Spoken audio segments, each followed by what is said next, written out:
সে পালিত বিড়াল জায়নামাজের উপর দিয়ে হাঁটলে বা বসে থাকলে কোনো সমস্যা হবে কি? আর কোলে উঠলে ওই কাপড়ের সালাত হবে কি?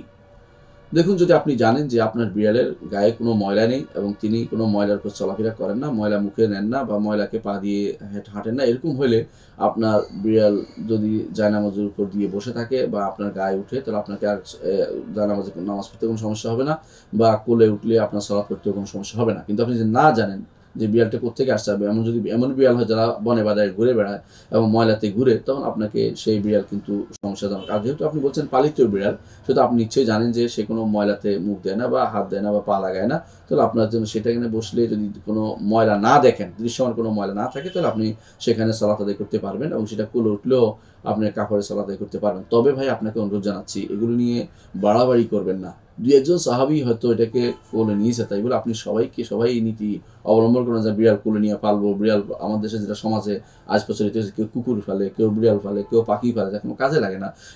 এই জাতীয় বাড়তি কাজগুলি, বিলাসিতা, এগুলি শরীয়ত অনুমোদন করেন। এগুলো থেকে দূরে থাকবেন।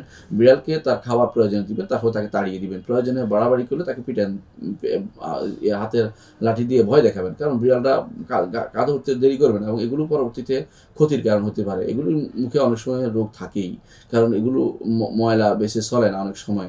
যদি আপনি যেহেতু বলছেন পালিত বিড়াল, সেহেতু আপনার ময়লা না থাকে, অন্তত রোগ না থাকলেও আপনার এখানে অনেক সময় সমস্যা করে দিতে পারে, সন্তানদের সমস্যা করতে পারে, অথবা এগুলো আপনার কাপড় চোপড়ে ময়লা করে দিতে পারে। এই জন্য খুব বেশি এগুলো নিয়ে দেখানো, বেশি আহ্লাদি দেখানো আসলে ভালো কাজ নয়। আশা করি বিষয়টি বুঝতে পারছেন।